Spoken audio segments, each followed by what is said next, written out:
Welcome to another episode of BizTalks, this time with an old and dear friend of mine from the online space, an ex client, Hala Chibani, who has grown exponentially over the past couple of years since we talked. And I know that I wrote in the description that it has been about 2 years, but then I looked into it and it's been 3 years, right? That is Since so true. Yeah. since you launched Next Level Entrepreneurs. So first and foremost, I let you introduce yourself and tell us how you have become from a burnt out corporate manager to a successful online business owner. Yes, yes. Hi, Jojana. First of all, thank you for having me again. Yes, it's been 3 years. I can't believe it.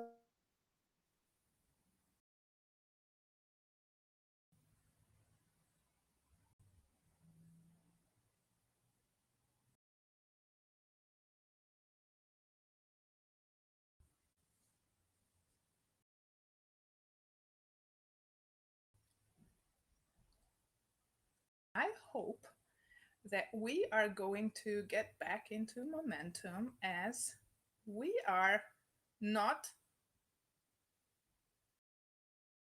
as we are having connection issues, but I hope Hala is coming back. Um, and in the meantime, let me quickly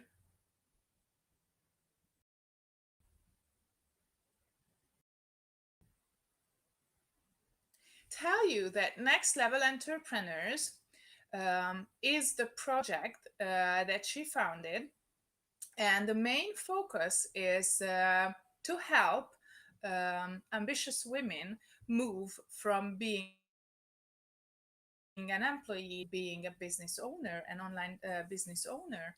And I know that she has an amazing framework that she has refined over the years. And also, she's going to be able to share with you 5 things that you can do to move from stuck to thriving. And so it is going to be her signature. I kept the audience around, and I hope we are good to go.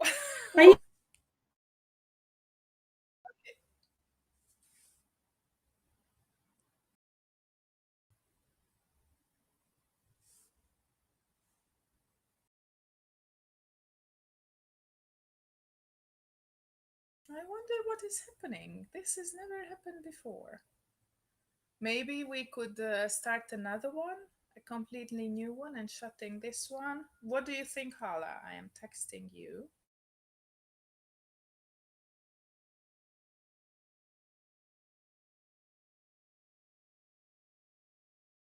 And I'm asking you to stay around because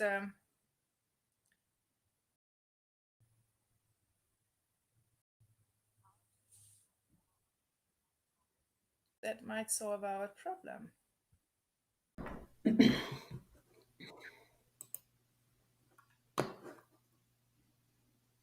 Go ahead.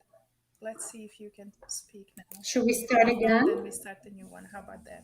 Yeah. Should we start again? Yeah. Yeah, just go ahead. Introduce yourself, and then we can take it from here because the technicalities are not absolutely favorable, but we are making the best of it, Absolutely, right? absolutely. So with the pivot online, finding myself without a job, I saw this as an opportunity to do something different, something that I always wanted to do, which is work and empower diverse women, high achieving women to create success on their own terms. And I decided to start my business. Never been an entrepreneur before, but I've led and grew multi-million dollar businesses and knew this was the sweet spot for me. Amazing. And I think the connection is not perfect, but ideal to carry on. So we That's are true. going to carry on. Okay. Yeah. So you have been in business. even as his employee, and setting up campaigns and really helping them thrive. But this pivot has come in your life when you have felt that you could do much more for yourself and for your Yeah. family, right? And if you could give the five most important things that we could do right now with our business to go from stuck to thriving, what would those be? Oh, wow. Yes, absolutely. I think from the success I've seen and I've noticed the growth in my business, it came when there was alignment. And that's why I use not just strategy, not just coaching, I infuse the coaching and the strategy with intuition to create that alignment. So the five things would start with that thing, understanding who they really are. What are they trying to achieve with their new business? And finding that unique essence, that sweet spot that will differentiate them from others. That would be the first thing. It starts with them because their business is an extension of who they are. The second thing would be finding an aligned niche. Many people are afraid to choose a niche to start with, not to mention a smaller niche. But what happens is they start serving everyone and they blend in. And in today's online boom, I mean, you see everyone is online. We cannot afford to blend in, especially as a new entrepreneur. So niching down and finding that aligned a group of people, let's call them dream clients that energetically match the business owner is another key step. So the first one we said is them, knowing who they are and what do they really want. The second one is finding that aligned niche of dream clients. And the third one is something that I became better and better at since I started my business, and that is prioritizing relationships and building deeper connections, not just with the clients, but with the audience. A connection that is rooted in genuine interest without ulterior motives. That connection is going to translate into trust and excitement from our audience. They want to hear more from us, they want to work with us. So it's essential to prioritize connection and relationship building. The fourth thing I would say, once they know who they want to serve, once they have an offer that converts, that is actually attracting people, people are signing up, that is giving them result. Once they have that, I would say the fourth is having a unique sales system that works for them, that is aligned with their strength. That unique system is going to help them attract the right people, create the leads that they want, and convert the clients and get the sales that they want on repeat. Why? I mean, a lot of people online talk about funnels and sales systems, but I feel this is a cookie cutter linear approach. Maybe it has worked for someone else, but it doesn't mean that it's going to work for everyone online. So it's essential to have a sales system that is injected with our essence and that is authentic to us and our business. And the last thing I would say is elevating their online visibility. With everyone being online, standing out means showing up and showing up in the right places, showing up in the places that we feel aligned with. That doesn't mean being on every platform, being on every social media outlet. No, it means knowing what is our strength, what's the best way to become visible and market ourselves, and dropping the channels where we have resistance towards, choosing the ones that feel like a natural next step to us. That would be it. It sounds really comprehensive and unique in the sense that each component that you mentioned is taught separately by business coaches, right? So some specialize in finding your offer, others specialize in finding your niche. The third group of coaches specialize in sales funnels and marketing tactics or strategies. But as you say, you like to have this aligned methodology with the person who we Mm-hmm. are, and then being it really complex and comprehensive, which is business. Business is complex and comprehensive, but you talk about it so simply and not in a bad sense that it feels empowering. So tell me how you could see showing up, being different, and choosing the platforms for this period of time, because we see that there are so many social media outlets, so many different ways to show up and be Mm-hmm. visible. And I also know that you are part of a visibility strategist inner Yeah. circles, so if you want to talk about that, that's fine. But if you don't, then just how did you choose which platforms you show up on, and how you could tune out the noise or the urge to show up online everywhere and to be there Yes, everywhere. yes. I mean, when you're starting out, you don't want to stretch yourself too thin. You don't want to be everywhere. You want to try to focus. There's a power in one. So you want to focus on one platform where you can build your online authority, where you know your clients are there, where you feel comfortable sharing and showing up. Every person, every business owner is different, and they might feel aligned with a different platform. For example, Sujana, I work with a lot of women that come from the corporate world. And believe it or not, I could say all day that LinkedIn is a great place to network, to grow your authority.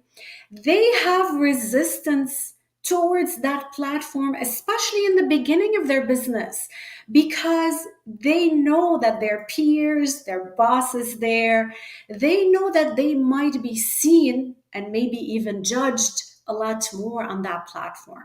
So it doesn't make any sense for them to start on LinkedIn. It makes more sense to start on a platform where they feel comfortable. Maybe that's Instagram, maybe that's Clubhouse, whatever it is. That's why we find where is the resistance. I don't try to help them overcome the resistance because it's going to come with time.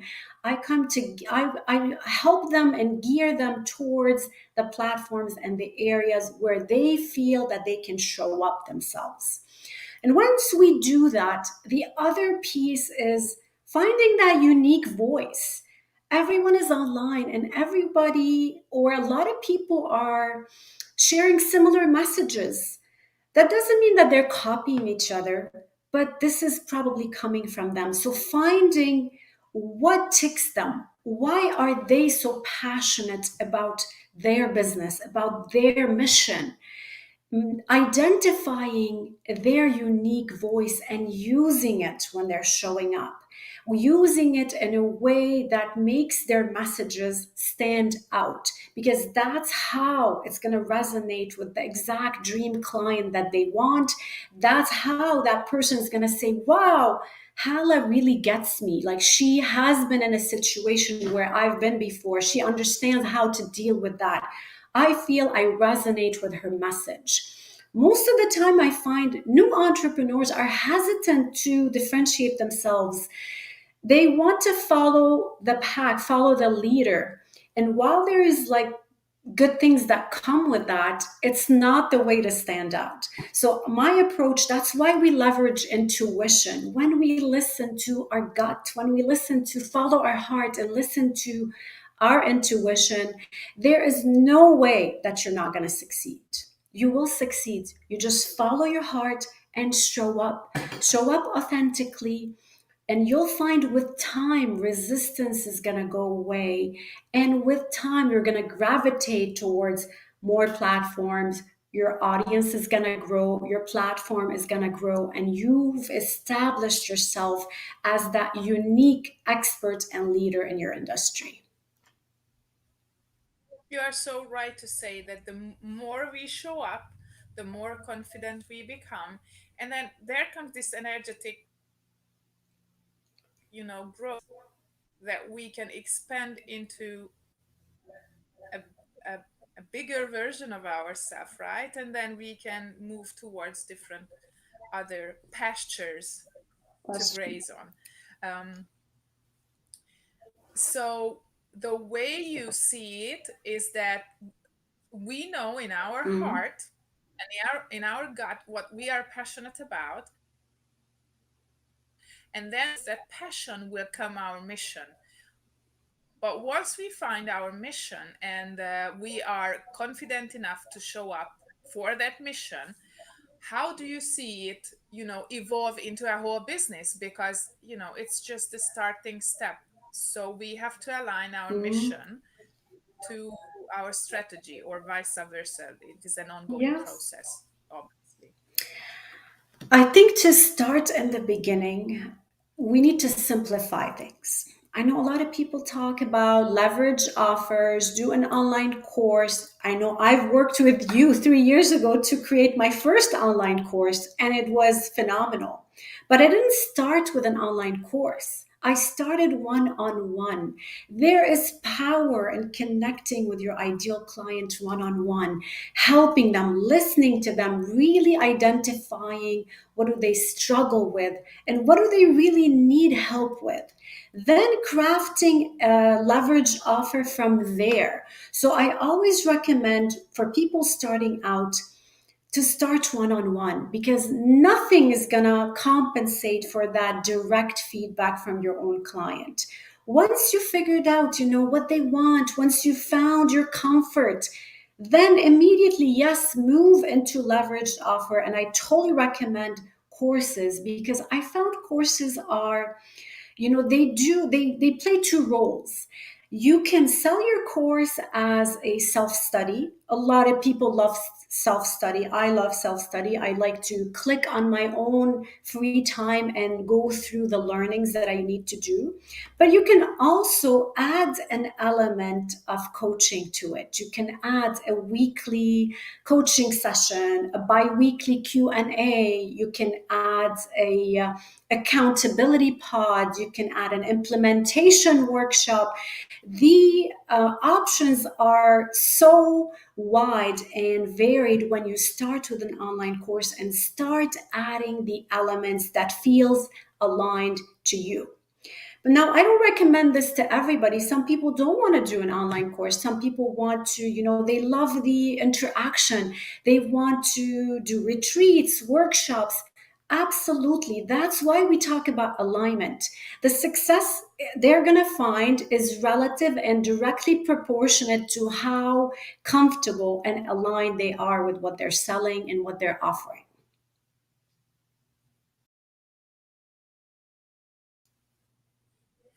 Yes, I really like how you say that there is no one path, or there's no one way to success. So we all have to find our own paths or ways to Yeah. succeed.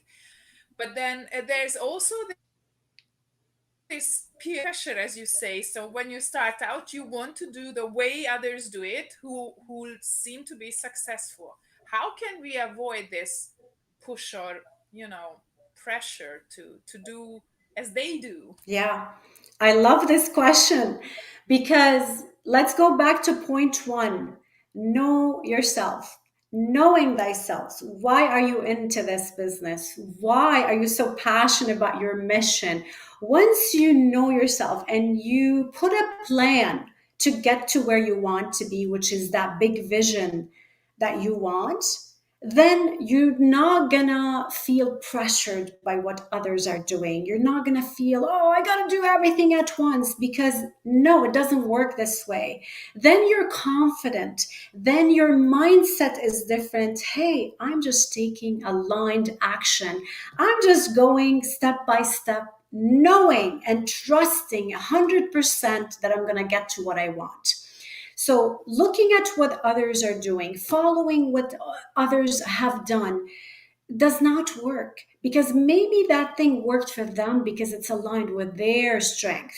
But you have different strength. We are all unique. We're all unique snowflakes out there. So finding what is unique to us and leveraging that is the only way.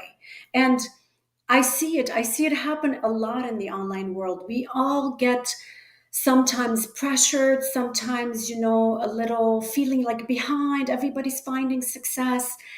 I would say don't believe everything you see online. Follow your heart. If it feels right for you, go for it. If it doesn't, then stick to what feels good.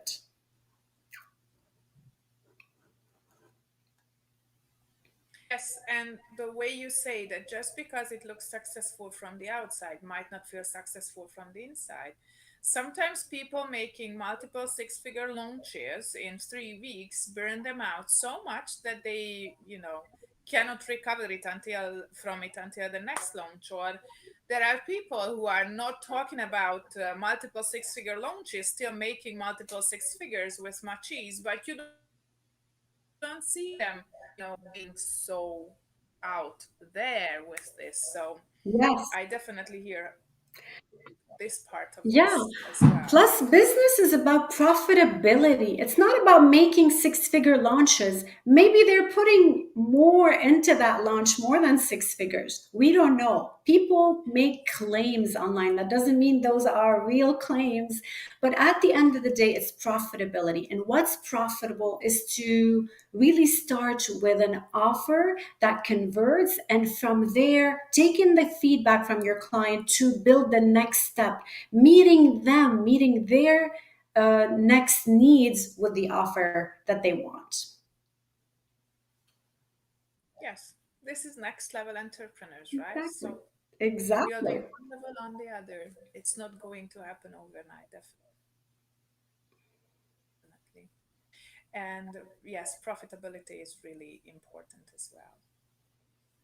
Sometimes you make 500K in a launch and all the costs are 450K. Who Yeah. knows? You just never know, That's right? And then you have 50K profit. But sometimes you do a 50K launch with a 10K cost and then you have 40K. yes. It's not a bigger launch, but you have more Yes. profit. And I'm all for a lean business. Like I've worked in so many with so many multi-million dollar brands, and the best way is to go lean. One thing, layering one thing after the other is a great way to start. And the way you say lean means easy to Yeah. manage. And simple. So the more layers you put on it, the more difficult it becomes to, yeah. Manage. And definitely it applies to sales strategies as well, because if you don't know how to run a 5-day challenge with a webinar at the end, setting up all the technicalities, you can just convert people by going online, meaning going online, doing live videos, and then convert clients from there. Yeah, So there's so many different ways to do the same thing. It just has to be what's aligned with your strength. What are you strong at? What feels comfortable to you? That's what's going to convert the most. exactly. What advice would you give yourself, let's say to your 4 years Mm. younger self when we haven't hadn't met yet? Oh, that's a good one. Um, I mean, I would definitely give the advice to do not do it alone. I tried in the beginning to do it alone. I thought, I can build a business. I've built so many brands, I've grown companies, but starting your own business has a lot of moving pieces. And to manage all those moving pieces alone is challenging. There's so many things that happen in life and around us that affect it. So I would say not to do it alone. One, if you can hire early on in the process, hire at least a virtual assistant or someone to help you with the execution part. That happened with me. I'm a big picture person. I drive, like I craft big visions, but the execution I'm not as good at because I've always relied on my team. My success in previous roles in corporate relied on taking that big plan and executing it through the team. So, in order to find my success as an entrepreneur, I had to hire early on in the process someone to help me. That was really good. The next thing I would say, two things: hire early on and get a mentor, get a coach, get a support group, get an accountability buddy, get someone to help you stay motivated and stay on track, because it's very easy to go into that roller coaster. One day you're feeling good, one day you don't want to do it. Very easy. And when you're alone, you might give in to that feeling. But when you have a community behind you, when you have a coach to support you, everything changes and your results are gonna be exponentially bigger when you have that support and community around you. How can your people find you? So how they can connect with you if they want to hire you as their mentor, because Yes. now they realize that, okay, I need this somebody in my life. Yes, absolutely. So they can find me on my website, Next Level Entrepreneurs. I'm also on LinkedIn, Hala Chibani. I'd love to connect with them there, or on Instagram, Next Level Entrepreneurs or Hala Chibani. I started, doing a strategy sessions 4 years ago, and that's my superpower. Shoshana's superpower. I love working in short sessions with my clients and really maximizing that time to help them grow their business. So thank you so much for joining us. If you still have any questions to Hala, just leave them below, no matter where you find us: LinkedIn, YouTube, Facebook, or on the podcast. And we will get back to you, I promise. And should you have any suggestions for the next guest on the show, then reach out to me. I am more than happy to feature you as the next person here, and hope to see you around, same time, same place next week. Thank you for having me, Shoshana.